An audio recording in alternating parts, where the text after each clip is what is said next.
Ndi n'iteka n'umunezero ndasubiriye kugusuhuza nkwakaze nshuti mukunzi wacu wowe ubandanya kumwe natwe ngaha kuri ino mboneshakure imwe rudende igushikiriza amakuru, ibiganiro ndetse n'inkuru bigezweho biriko bivugwa irya nino mu gihugu c'u Burundi no hakurya y'imbibe z'igihugu c'u Burundi mu yandi makungu.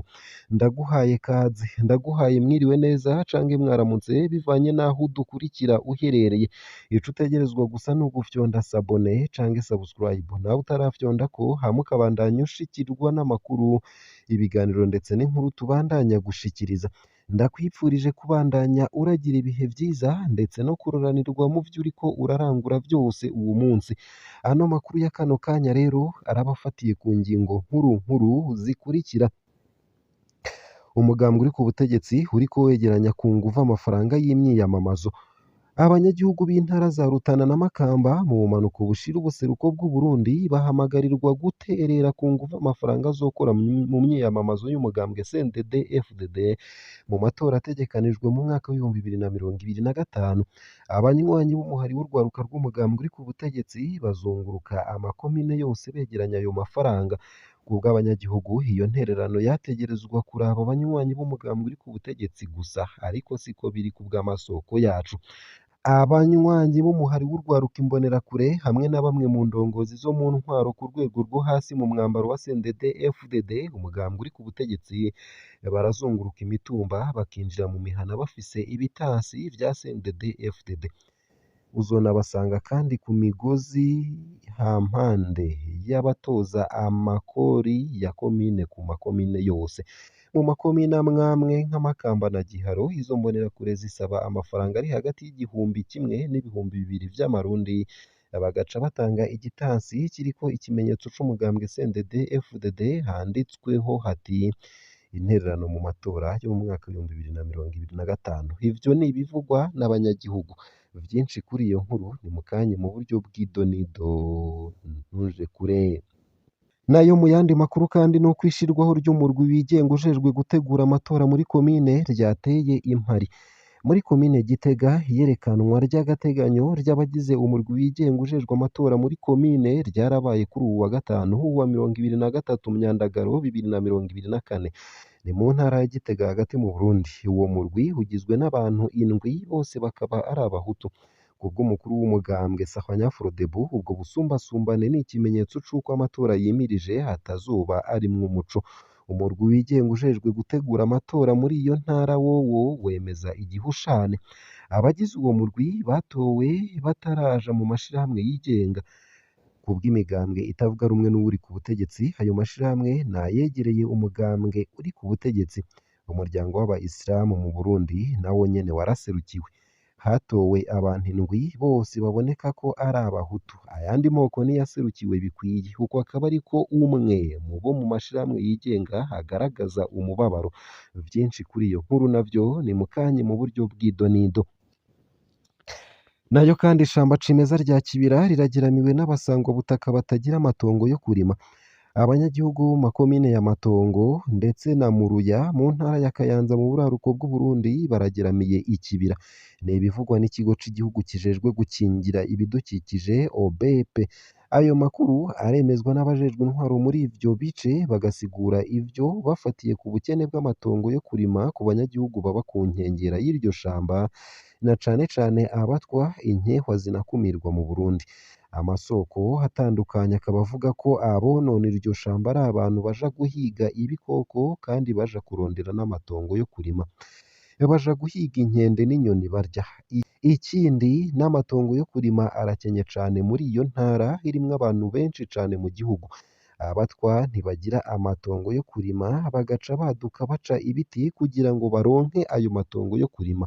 Uko akaba ariko vyiganwa n'abajejwe intwaro batashimye kwivuga umwidondoro.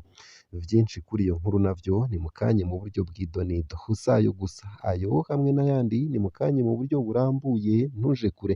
Ico utegerezwa gusa n'ugufyonda sabone canke subscribe, nawe utarafyondako no kumanuka munsi y'ino video hama ugafyonda imbere y'ijambo Isange TV. Haraba handitse ijambo sabone nawe ukoresha YouTube y'igifaransa canke ijambo subscribe nawe ukoresha YouTube y'icongereza. urafyonda ko hama uba udushikirije intererano yawe yo kuja turakuronsa amakuru, ibiganiro ndetse n'inkuru tubandanya gushikiriza. Ano makuru ku buryo burambuye nunyemerere nyatangurire kuri ino nkuru ivuga ko umugambi uri ku butegetsi uriko wegeranya ku nguvu amafaranga y'imyiyamamazo. Abanyagihugu b'intara za Rutana na Makamba mu bumanuko bushira ubuseruko bw'u Burundi bahamagarirwa guterera ku nguvu amafaranga azokora mu myiyamamazo y'umugambwe CNDD-FDD mu matora ategekanijwe mu mwaka w'ibihumbi bibiri na mirongo ibiri na gatanu. Abanywanyi b'umuhari w'urwaruka rw'umugambi uri ku butegetsi barazunguruka amakomine yose begeranya ayo mafaranga. Kubw'abanyagihugu iyo ntererano yategerezwa kuraba abanywanyi b'umugambi uri ku butegetsi gusa, ariko siko biri kubw'amasoko yacu. Abanywanyi b'umuhari w'urwaruka imbonerakure hamwe na bamwe mu ndongozi zo mu ntwaro ku rwego rwo hasi mu mwambaro wa CNDD-FDD umugambi uri ku butegetsi barazunguruka imitumba bakinjira mu mihana bafise ibitasi vya CNDD-FDD. Uzonabasanga kandi ku migozi hampande y'abatoza amakori ya komine kandi mu makomine yose. Mu makomine amwamwe nka Makamba na Giharo izo mbonerakure zisaba amafaranga ari hagati y'igihumbi kimwe n'ibihumbi bibiri vy'amarundi, bagaca batanga igitansi kiriko ikimenyetso c'umugambwe CNDD-FDD handitsweho hati intererano mu matora yo mu mwaka w'ibihumbi bibiri na mirongo ibiri na gatanu. Ivyo akaba ari ibivugwa n'abanyagihugu. Abajejwe intwaro baratera ubwoba abataratanga iyo ntererano. Indongozi z'umugambwe CNL n'iyindi migambwe ivuga ko itavuga rumwe n'uwuri ku butegetsi yagiriza umugambwe CNDD-FDD gukubagura abanywanyi bayo, na cane cane indongozi mu ntwaro no mu mugambwe CNDD-FDD bama bahagarika abanywanyi b'iyindi migambwe bagerageje gutoza intererano mu banywanyi b'imigambwe bakukira. Basaba ko bahagarika vuba bwango izo ntererano bakamenyesha ko abanyagihugu bari mu bukene budasanzwe. Indongozi za CNDD-FDD twavuganye zivuga ko izo ntererano zigenewe gushigikira amatora y'umugambwe wabo mu ntara ya Burunga, kandi ko ziraba umugambwe CNDD-FDD gusa. Mu nama yakozwe mu kwezi kwa Myandagaro mu ngoro nkuru y'umugambwe CNDD-FDD mu gisagara c'ubudandaji Bujumbura, indongozi za CNDD-FDD zabwiwe ko zitegerezwa kwanduza amafaranga imiliyaridi 4 muri iyo ntara yonyine. Nayo mu yandi makuru kandi nuko ishirwaho ry'umurwi wigenga ujejwe gutegura amatora muri komine ryateye impari. Muri komine Gitega iyerekanwa ry'agateganyo ry'abagize umurwi wigenga ujejwe amatora muri komine ryarabaye kuri uwu wa gatanu wa 23 Myandagaro 2024. Ni mu ntara ya Gitega hagati mu Burundi. Uwo murwi ugizwe n'abantu indwi bose bakaba ari abahutu.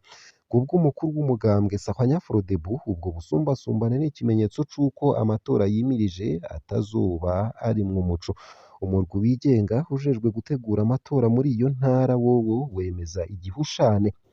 Abagize uwo murwi batowe bataraje mu mashirahamwe yigenga.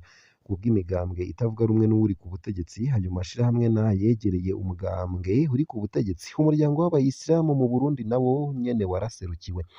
Hatowe abantu indwi bose baboneka ko hari abahutu. Ayandi moko ntiyaserukiwe bikwiye. Igihugu akaba ari kumwe mu bo mu mashirahamwe yigenga agaragaza umubabaro.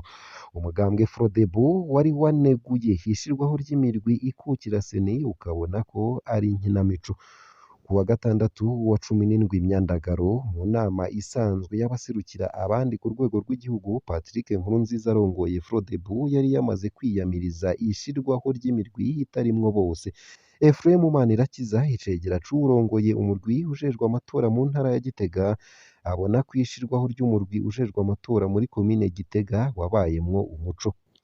Twategerezwa gucagura abantu 63 bava mu migambwe itandukanye mu mashirahamwe yigenga n'amashengero ku madosiye 518 yari yatanzwe. Ni ugutahura ko bose batari gutorwa. Uko akaba ariko yasiguye.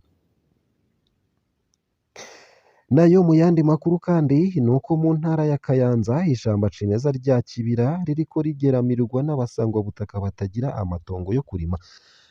Abanyagihugu mu makomine ya Matongo ndetse na Muruya mu ntara ya Kayanza mu buraruko bw'u Burundi barageramiye ikibira. ni ibivugwa n'ikigo cy'igihugu kijejwe gukingira ibidukikije OBP. Ayo makuru aremezwa n'abajejwe intwaro muri ivyo bice bagasigura ivyo bafatiye ku bukene bw'amatongo yo kurima ku banyagihugu baba ku nkengera y'iryo shamba na cane cane abatwa inkehwa zinakumirwa mu Burundi. Amasoko atandukanye akaba avuga ko bonona iryo shamba ari abantu baja guhiga ibikoko kandi baja kurondera amatongo yo kurima, baja guhiga inkende n'inyoni barya. Ikindi n'amatongo yo kurima arakenye cane muri iyo ntara irimwo abantu benshi cane mu gihugu. Abatwa ntibagira amatongo yo kurima bagaca baduka baca ibiti kugira ngo baronke ayo matongo yo kurima. Uko akaba ariko vyiganwa n'abajejwe intwaro batashimye kwivuga umwidondoro. Ku ruhande kubw'ayo masoko nyene hari abanyagihugu barondera inkwi zo gucana bashora kw'isoko. Ababa ku nkengera y'iryo shamba basaba leta kubaha amatongo yo kurima. Mu gihe leta yoduha amatongo yo kurima, ivyo bikorwa bibangamira ikibira vyohebwa.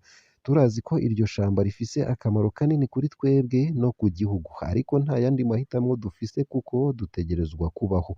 Uko akaba ariko abanyagihugu bo muri ako gace bavuganye na SOS Media Burundi natwe dukesha iyi nkuru basigura. Ikibira niryo soko ry'amazi, umuyagankuba n'impwemu nziza nyinshi zikenewe ku gihugu. Intara ya za Kayanza, Bubanza, Cibitoke na Muramvya hagati no mu buraruko bushira ubuseruko zironka amazi kubera amasoko ari muri iryo shamba. Ngaha akaba ariho nsoreje ano makuru nari naguteguriye ariko avugwa irya nino mu gihugu c'u Burundi no hakurya y'imbibe z'igihugu c'u Burundi mu yandi makungu. Ico utegerezwa gusa ni ugufyonda sabone canke subscribe. Nawe utarafyondako hama ukabandanya ushikirwa n'amakuru, ibiganiro ndetse n'inkuru tubandanya gushikiriza. Ndakwipfurije kubandanya uraroranirwa ndetse no kubandanya uragira ibihe vyiza n'umunsi mwiza.